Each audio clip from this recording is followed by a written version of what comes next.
Hey guys, it's JQ Crafty. Welcome back to another Tuesdays in the Attic where we are doing Dusty Attic sketches. They release one every week, every year. And so I thought it would be fun just to get some done. Something to do regularly that I just follow a sketch, right? I am going to change the sketch a little bit. I like it, but I think I'm going to turn it so that my strips of paper go horizontal instead of vertical, and I only have 2 photos. So I will trim these down just a tiny, but these are going to be a little bit bigger.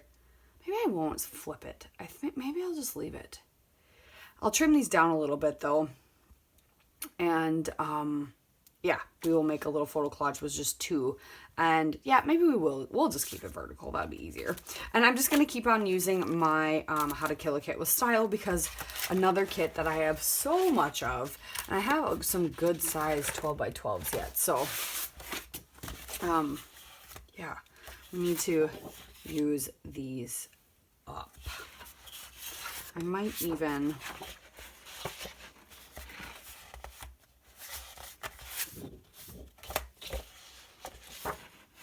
use this as my background. Put some Playit on it. We'll see. But let's get started.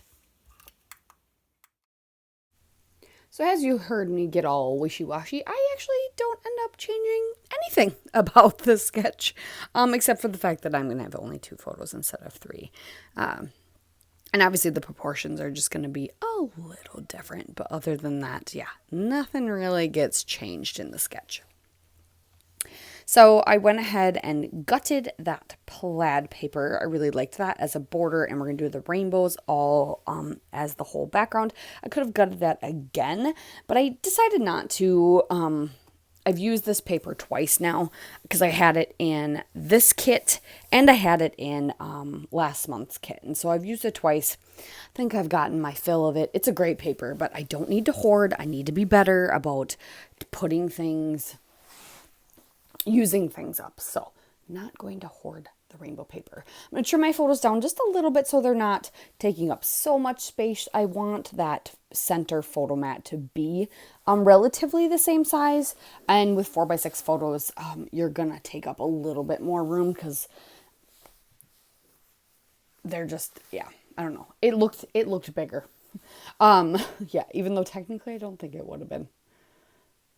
No, but something about it, I didn't like it. So I then took that plaid paper and trimmed it down. That is going to be that center part. And then I'm going to take, I didn't have a lot of scraps left that I really liked that were in the same kind of like muted rich tones to add as those strips behind kind of the photo collage. So all I had left that I really liked was this green, and I could have went through my stash if I wanted to, but the whole point is to use this kit, right? So if I don't have to pull in from my stash, I'm not going to pull in from my stash.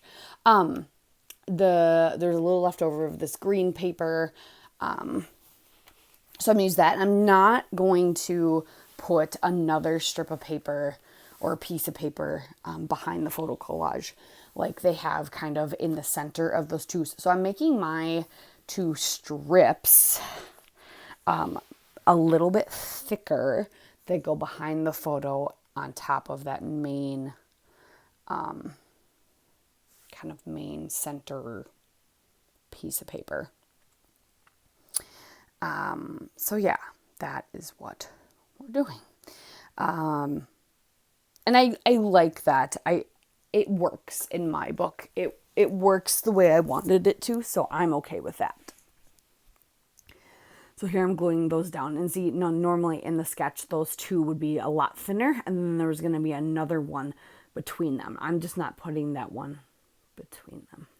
But here I toy with the idea of doing it. That may have worked, but it just, I didn't like the color scheme that it was going towards with that coral. It may have worked. It looked okay, but I'm not the biggest fan of that. So decided not to do that. I do know I want my title to be The Best, and I start putting it over here for some reason because I thought maybe I would put it over there, but then I realized I am going to add kind of a subtitle or just the rest of this title, and it's the best place to sleep. And so if I do it on the side, there isn't a lot of space to do place to sleep. So I end up changing it to where it is in the sketch.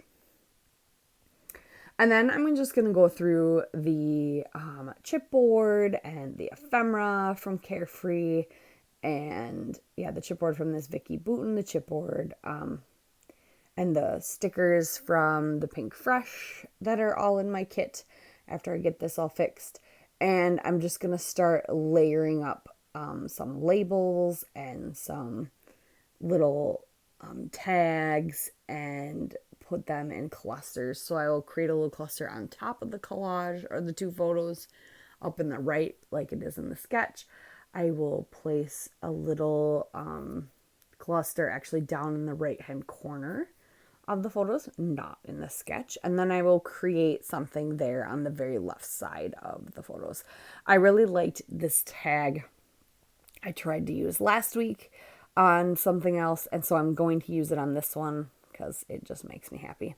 And use a couple more of these chipboard flair. I think I end up using one in each cluster, which is good. And yeah. So instead of, I guess they really don't have a cluster down there with the title. It's just this title. But I do want something because I want more of a triangle of items. And I guess your title could count as that triangled visual triangle around your photos. But I wanted another little cluster of things. Yeah. So like I said, I'm using some ephemera pieces from Carefree. I'm using some chipboard pieces from Vicki Boutin, not very many. And then chipboard flair from Pink Fresh, as well as some Pink Fresh cardstock stickers. And I like the little things I create, little clusters. This frame I'm going to put, and then I'm going to use up those last few florals, brings in some of that muted pink tone from the background to the front. I'll add twine into the tag. I did circle the month on that one piece of ephemera. I did circle March. It was the 14th. So unfortunately, that day is hidden underneath the tags. And I did kind of fuss with it and try to figure out a way so that I could have it so I could see both of them and have them circled. It just looked weird. It looked too weird because everything was so spread out. It just didn't work out. But March is fine. I don't necessarily need the day. And then I don't really journal either because it's kind of self-explanatory what's going on. A nice pass out with your dad on your belly, just spread out, right? Everybody's got those photos or has done this, I'm sure, as a baby. Just passing out. And then I'm going to add some splatters at the end from Night Moves, my Shimmers Night Moves. Just kind of around the clusters. But that's all we got. It's a nice straightforward collage, kind of layered piece or design, which is nice. And yeah, I'm going to grab out the last little white thickers to do Place to Sleep. These are like my absolute favorite, like foam alphas. They're, I think, pink paisley. Yeah, so there you have it. Thanks for watching, you guys. Here's some close-ups, and we'll see you next week for another Tuesdays in the Attic. Bye.